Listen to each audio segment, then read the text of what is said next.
This is ESPN Radio 103.7 and 1450. Zach Seyko here on the lines today. We welcome Bald Eagle area softball head coach Don Lucas. Don, thank you so much for your time today. Absolutely. Yeah. Great to be here. And for our listeners, we're going to talk about a variety of things, of course, regarding Bald Eagle softball. At the time of this recording, at the time of this conversation, the quarterfinals took place, and Bald Eagle is moving on to the semifinals on Monday, June 13th against Avonworth. Bald Eagle has been on quite the run through the PIAA state playoffs. We're going to talk about the season as a whole, why this team's so competitive, what made them poised to go on this playoff run, and much more. Coach Lucas, let's talk about that result in the quarterfinals to get Bald Eagle to the semifinals. I mean, this was a team that went into the playoffs 16-4, so we all knew they were capable, but now it's really coming down to the nitty-gritty stuff.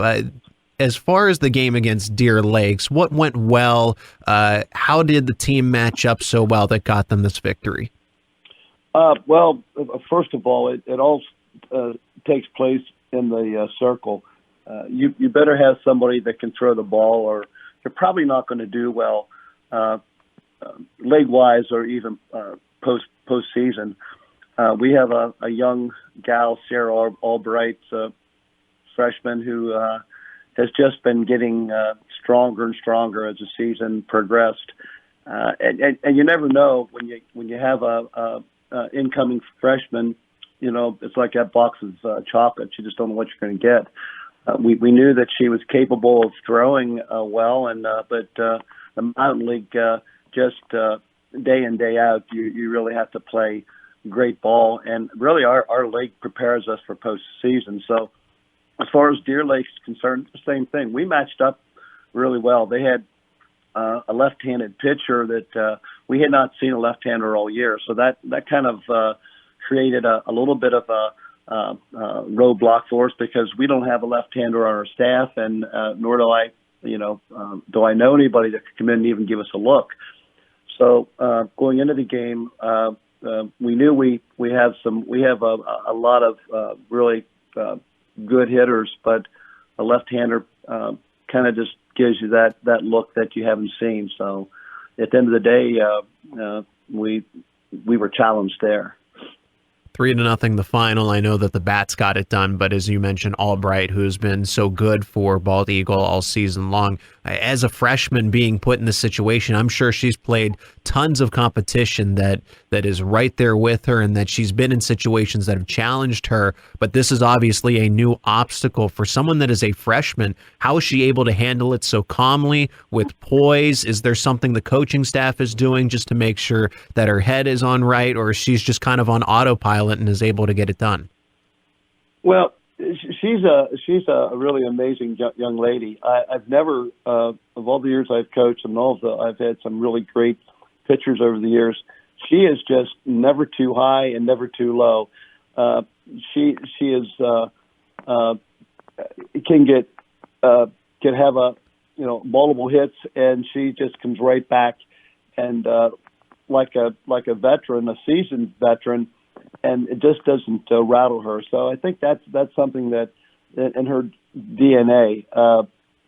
She just, we have a warm up circle. And it's tradition. I go around and shake their hands. When I get to her, I said, "How's it going today?" Good. She's just not. If she's nervous, she just doesn't show it. And she has played a lot of ball, but high school ball presents just a different animal. And the team in a whole, we start 4 freshmen, so she has some buds that are young too beside her, so that helps, I'm sure. And she has her battery mate is also a ninth grader, so we're young right up the middle. So it's a credit to her, and I'm sure her family. They're very supportive that she can go out there and compete and not be overwhelmed on the higher stage. So so far she's just handled it very well, and we throw just about every day, and and she's probably one of those gals that she only needs a couple of minutes to warm up. It used to drive me crazy because I'm accustomed to pitchers needing 15 to 20 minutes, and which you would prefer. She's ready to rock in 5 to 10, and she gets stronger as the game goes on, which is kind of a trait of a good pitcher. And as the latter innings start to unfold, she's tough. Don Lucas of Bald Eagle Area Softball is on the line with us here on ESPN Radio.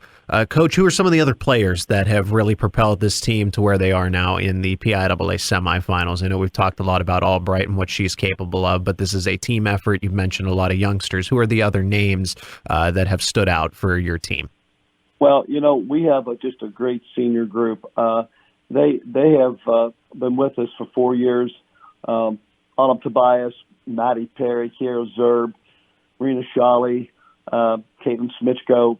They just have embraced the younger girls. Autumn and Maddie Perry just have put their wings around the younger gals and have done just a great job of talking to them and not down to them as sometimes you have maybe an issue of a older group not really accepting the younger gals. This group has just done a super job of bringing them into the fold, not allowing them to feel that like they weren't worthy of being up in the varsity. And with starting so many younger gals, you need that senior leadership, and they've just done a great job of bring these gals along slowly but positively.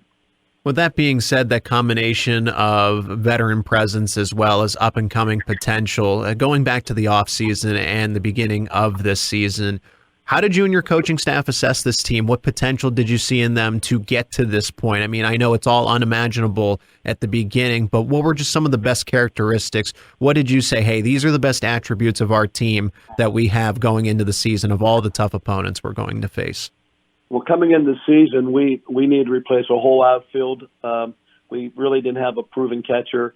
Obviously, we had some pitchers, but really not pitchers that were proven yet. And I need to say that our two backup pitchers have done a great job also of being on hand in case we need to go to them. But I think that coming into preseason, there was a lot of untolds. And so as we had our open gym starting in January, I always hold up a fake calendar that tells them how many days we are to preseason, to our first game, our first playoff game, right down to, okay, this is the big one. This is the one we want to be at Penn State. And looking at who we had, we knew we had some athletic talent, but they were young, and are they going to be able to step in and accept and provide the challenges that the Mountain League gives us? Are they going to be able to okay, here we are, can we get the job done?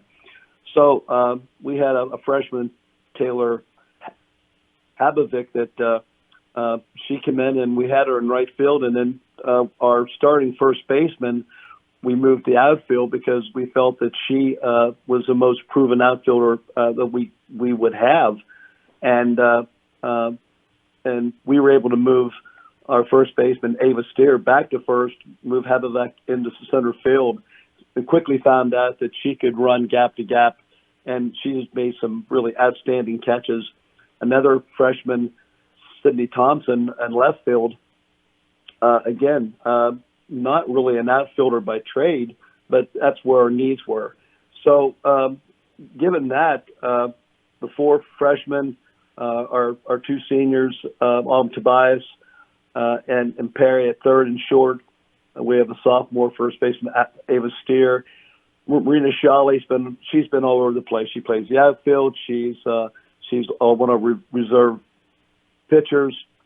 Has DP'd pinch hit for us. Serves the pinch hitter. Smichko has just been all over too. Outfielder, infielder. So we had a lot of gals had to wear a lot of different hats. And if you're going to do well, they have to be able to accept their roles, and this is what this team did.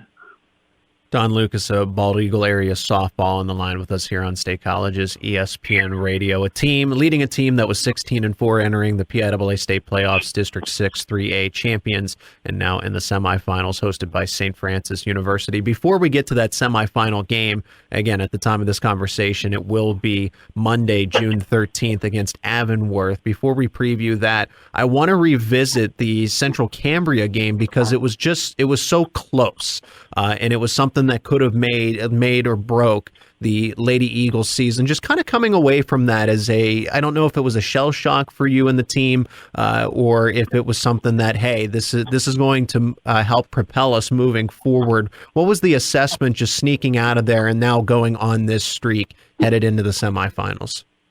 Well, we knew that the gal from Central Cambria, Kamzik, she's like 6'2", can throw in the mid-60s, was going to provide us probably one of the toughest challenges we'd faced all year. But saying that, the young lady from Clearfield, Emma Hips, we had faced her twice, and she's just a quality pitcher who, by the way, also were in the state semis. So we had faced her. So we knew that we had already seen a gal that could really haul the mail. But we thought that our short game was probably a little bit better.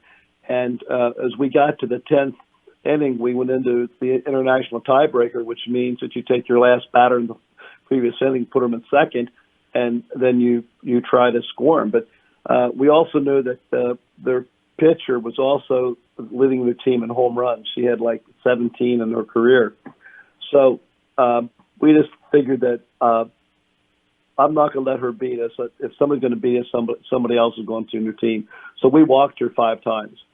And I really paid off. Because I think Central Cambria, was really like yelling at us for walking her, but it's like, nah, she's not going to see it. Well, anyhow, Sierra pitched out of that, and we got a chance to do the same thing. And so it was we put a sophomore at second base. Our freshman was up. She bunted her to third, and then another freshman hit her in. So, it was playing old school. And again, we love short ball, small ball. So we felt that if we could get in a situation, and the game was at home for us, which was great. We had the last at bat. Pardon me. And so it worked out. So that game really was, we won 2-1 in 10, and went well.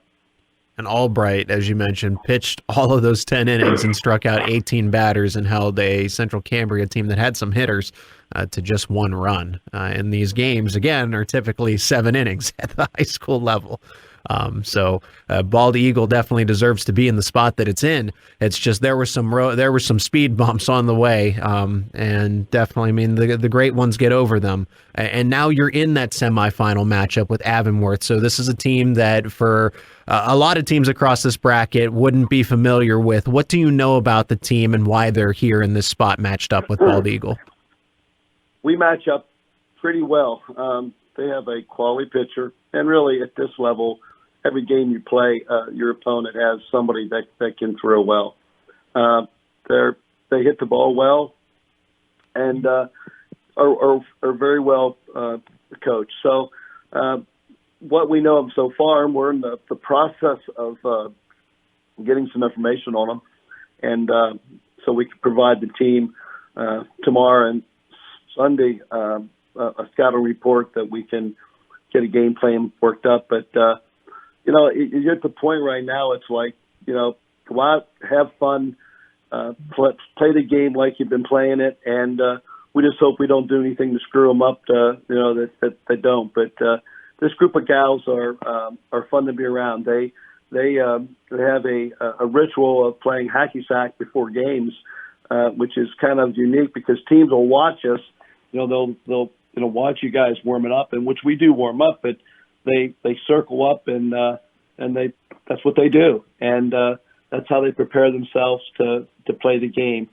And I think at the end of the day, if you're not having fun and you're not enjoying playing the game, well, I guess you shouldn't be doing it. But these gals just really enjoy the game. They enjoy each other, and they've just been a great bunch of gals to coach. The PIAA softball semifinals in the 3A bracket, Lewisburg and Palmerton on the other side of it. Bald Eagle versus Avonworth. That's going to be at St. Francis University, 4:30 first pitch on Monday, June 13th. Coach Don Lucas joining us on the lines here on ESPN Radio. Coach, thank you so much. I hope that we can talk again soon after the result. All right. Thank you so much for having me.